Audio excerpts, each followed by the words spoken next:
ہر شخص کی موت کا وقت مقرر ہے، ازل میں ہی مقرر ہو چکا ہے۔ جب وقت آتا ہے تو لاکھ تدبیریں کرے، لمحہ بھر بھی دیر نہیں لگتی۔ جب وقت نہیں آتا تو پھر کیا کچھ بھی اس کو سخت بیماری ہو جائے مگر وہ نہیں مر سکتا۔ تو یہ سب ہم کو یقین رکھنا ہے، ہر چیز پر یقین رکھنے کی باتیں ہیں۔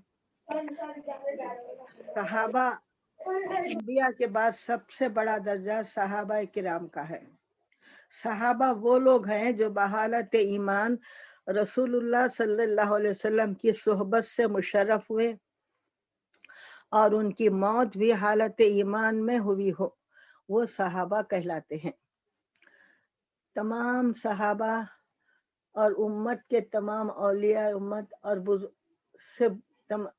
تمام صحابہ امت کے تمام اولیاء اللہ سے سب سے زیادہ بزرگ تر ہیں۔ ان کی شان میں بڑی بڑی فضیلتیں آئی ہیں، قرآن کی آیتیں بھی آئی ہیں صحابہ کرام کی شان میں، اور یہ سب قابل تعظیم اور لائق ادب ہے۔ صحابہ میں سب سے افضل 4 صحابی ہیں جو خلفائے راشدین کہلاتے ہیں۔ سب سے اول حضرت ابوبکر صدیق رضی اللہ تعالیٰ عنہ ہیں، جو رسول اللہ صلی اللہ علیہ وسلم کے بعد تمام امت میں سب سے برتر ہے۔ انبیاء کے بعد آپ ہی کا درجہ ہے، جیسا قول ہے افضل البشری بعد الانبیاء بالتحقیق سیدنا ابوبکر صدیق رضی اللہ تعالیٰ عنہ۔ تو بعد الانبیاء کا لفظ ہے آپ کے بارے میں کہ سب سے زیادہ افضل آپ ہے، اور آپ کے فضائل احادیث مبارکہ میں بہت لکھے ہوئے ہیں۔ دوسرے خلیفہ حضرت سیدنا عمر فاروق رضی اللہ تعالیٰ عنہ ہیں، جو دوسرے خلیفہ ہیں اور خلیفہ اول کے بعد سب سے برتر ہے۔ حضرت سیدنا عثمان ذی النورین رضی اللہ تعالیٰ عنہ جو تیسرے خلیفہ ہیں اور خلیفہ اول و دوم کے بعد سب سے برتر ہیں۔ چوتھے خلیفہ حضرت سیدنا علی کرم اللہ تعالیٰ وجہ ہیں، جو چوتھے خلیفہ ہیں اور پہلے 3 خلفاء کے بعد سب سے برتر و افضل ہیں۔ صحابہ کے بارے میں یہ عقیدہ رکھنا بھی ضروری ہے، تمام صحابہ کے بارے میں صحیح عقیدہ رکھنا بھی یہ عقیدہ بھی ضروری ہے۔ ان حضرات میں باہم اس ترتیب سے فضیلت ہے جس ترتیب سے یہ خلیفہ ہوئے ہیں۔ یہ چاروں صحابہ کے بعد ان کے علاوہ اور 6 صحابہ قطعی جنتی ہیں، انہیں کو عشرہ مبشرہ کہا جاتا ہے، ان کے نام بھی ہیں۔ حضرت رسول اللہ صلی اللہ علیہ وسلم کی اہل بیت یعنی آپ کی اولاد، تو صحابہ اور عشرہ مبشرہ کے نام کے ساتھ ساتھ اہل بیت کے بھی محبت رکھنا ہمارے لیے ضروری ہے۔ اہل بیت یعنی آپ کی اولاد اور ازواج مطہرات رضی اللہ عنہم اجمعین، سب کے سب قابل احترام اور لائق تعظیم ہیں۔ اولاد میں سب سے بڑا مرتبہ حضرت بی بی فاطمہ رضی اللہ تعالی عنہا کا ہے، اور بیویوں میں حضرت خدیجہ الکبریٰ رضی اللہ تعالیٰ عنہ اور حضرت عائشہ صدیقہ رضی اللہ تعالیٰ عنہ کا درجہ بڑا ہے۔ اور رسول اللہ صلی اللہ علیہ وسلم کے نواسوں میں حضرت امام حسن رضی اللہ عنہ، امام حسن رضی اللہ تعالیٰ عنہ کا مقام ہے۔ یہ رسول اللہ صلی اللہ علیہ وسلم کے مقبول نواسے ہیں، جو نوجوانان جنت کے سردار ہیں۔ ہر مسلمان کو چاہیے کہ تمام صحابہ اور اہل بیت سے دلی محبت رکھے اور نیک گمان رکھے کہ کسی بھی صحابی کے بارے میں بدگمانی بہت بڑا سخت گناہ ہے، بلکہ کفر کے قریب ہے۔ جب ان کا نام لے تو رضی اللہ عنہ کہے، غرض دل اور زبان ہر طرح سے ان کی تعظیم بجا لائے۔ ان سے بدگمانی رکھنا یا ان کی شان میں بے ادبی کرنا بہت بڑا گناہ ہے۔ اللہ اور رسول اللہ صلی اللہ علیہ وسلم کی پوری اتباع کرنے سے انسان درجہ ولایت کو پہنچتا اور ولی کہلاتا ہے۔ ولی سے بھی ایسی خلاف عادت عجیب و غریب باتیں ظاہر ہو سکتی ہیں جن سے عقل حیران ہو، اس کو کرامت کہتے ہیں۔ اگر کوئی ایسی بات جو خلاف عادت ہو کسی کافر یا فاسق سے ظاہر ہو تو وہ کرامت نہیں ہے بلکہ اس کو استدراج کہا جاتا ہے۔ ارے ان سے بھی ایسی بات ظاہر ہوئی نہیں، ہرگز نہیں سوچنا چاہیے۔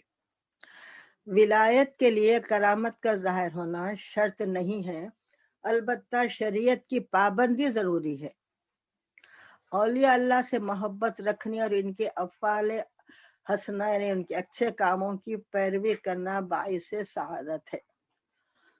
اولیاء اللہ کو سوتے یا جاگتے میں بعض راز کی باتیں معلوم ہوتی ہیں، ان کو کشف و الہام کہتے ہیں۔ اگر وہ بظاہر موافق شرع ہوں تو قابل قبول ہے، ورنہ نہیں۔ کوئی کیسا ہی اللہ کا پیارا ہو جائے لیکن کبھی اس سے فرائض شرعی نماز روزہ معاف نہیں ہوتے، نہ گناہ کی کوئی بات ان کے لیے جائز ہو سکتی ہے، بلکہ جب تک ہوش و حواس ہو درست ہو شرع کا پابند رہنا فرض ہے۔ یہاں تک ہے کہ حالت سکرات میں اگر کسی کے ہوش و حواس باقی ہیں تو ان کو بھی نماز پڑھنا چاہیے۔ دنیا میں کوئی شخص ان آنکھوں سے جاگتے میں اللہ تعالیٰ کو نہیں دیکھ سکتا۔ رسول اللہ صلی اللہ علیہ وسلم جو دیکھے ہیں وہ عرش اعظم پر دیکھے ہیں، دنیا میں نہیں۔ زندہ مومنین کی دعا اور خیرات و صدقات سے مردہ مومنین کو نفع پہنچتا ہے۔ اسی سے ایصال ثواب کا ثبوت، ایصال ثواب کے ثبوت میں آیات مبارکہ بھی ہیں، احادیث مبارکہ بھی ہیں۔ ایصال ثواب یعنی مرحومین کو، ایصال کے معنی پہنچانا، مرحومین کو ثواب پہنچانا۔ تو یہ ثابت ہے کہ زندے اگر کوئی نیک کام، کوئی خیرات وغیرہ مرحوم کے نام پر کریں تو مرحوم کے لیے کریں، ان کو ثواب ہونے کے لیے کہ یہ ہم ہماری والدہ کے لیے کر رہے ہیں یا والد کے لیے کر رہے ہیں، اس نیت سے کوئی نیک کام کرتا اللہ تعالیٰ اس کا ثواب ان کو عطا فرماتا ہے، مرحومین کو۔ ایماندار کو ہمیشہ حسن خاتمے کا خیال رکھنا چاہیے۔ ہم سب کو سب سے زیادہ فکر ہمارے ایمان پر خاتمہ ہونے کے رکھنا ہے، کہ کوشش کرنا ہے، کیونکہ آخرت کا دار و مدار خاتمے پر ہے۔ جیسا کہ بخاری شریف کی حدیث ہے، انما الاعمال بالخواتین، خواتین یعنی اعمال کا دار و مدار خاتمے پر ہے۔ اگر خاتمہ ایمان پر ہو گیا انشاءاللہ تعالیٰ تو پھر آخرت کے تمام منزلیں اس کے لیے آسان رہتی ہیں۔ اور خدا نہ کرے اگر کسی کا خاتمہ ایمان پر نہ ہوا، آخری وقت زبان سے کلمہ نہ نکلا، تو پھر اس کے لیے آخرت کے تمام منزلیں کٹھن سے کٹھن، مشکل سے مشکل ہوتی ہیں۔ تو ہر ایماندار کو چاہیے کہ ہمیشہ ایمان پر خاتمہ کی فکر کرے۔ اور اس کے بارے میں رسول اللہ صلی اللہ علیہ وسلم کا فرمان ہے، کما تعیشون تموتون کما تموتون تبعثون، یعنی جیسا جیو گے، جیسا زندگی گزارو گے ویسا ہی موت ہے۔ کما تعیشون مانے زندگی گزارنا، جیسا کہ زندگی گزارو گے، تموتون ویسا ہی موت آئے گی۔ کما تموتون تبعثون، جیسا مرو گے ویسے اٹھائے جاؤ گے۔ تو لہٰذا زندگی اللہ تعالیٰ کی فرما برداری میں، رسول اللہ صلی اللہ علیہ وآلہ وسلم کی محبت میں، محبت ہی اصل چیز ہے جو جز ایمان ہے۔ رسول اللہ صلی اللہ علیہ وسلم کی محبت جز ایمان ہے، جس سے نیک کاموں کی توفیق نصیب ہوتی ہے۔ جیسا کہ رسول اللہ صلی اللہ علیہ وسلم کا فرمان ہے، لا یؤمن احدکم حتی اکون احب الیہ من والدہ وولدہ والناس اجمعین۔ لا یؤمن، کوئی مومن نہیں ہو سکتا جب تک کہ اس کے دل میں میری محبت یعنی رسول اللہ صلی اللہ علیہ وسلم کی محبت، اس کے ماں باپ، اس کی اولاد اور تمام لوگوں سے بڑھ کر محبت نہ ہو، مومن ہو نہیں سکتا۔ تو معلوم ہوا کہ رسول اللہ صلی اللہ علیہ وسلم کی محبت جز ایمان ہے۔ جب محبت رہتی ہے تو اتباع آسان ہوتی ہے، ایک ایک حرکت پر جان قربان کر کے ویسا ہی کرنے کے لیے دل میں توفیق ہوتی ہے۔ تو لہٰذا ایمان پر خاتمے کی تیاری ہم کو اب دنیا ہی میں کرنا ہے۔ اور بندوں کے اعمال لکھنے پر 2 فرشتے مقرر ہیں جو ہر انسان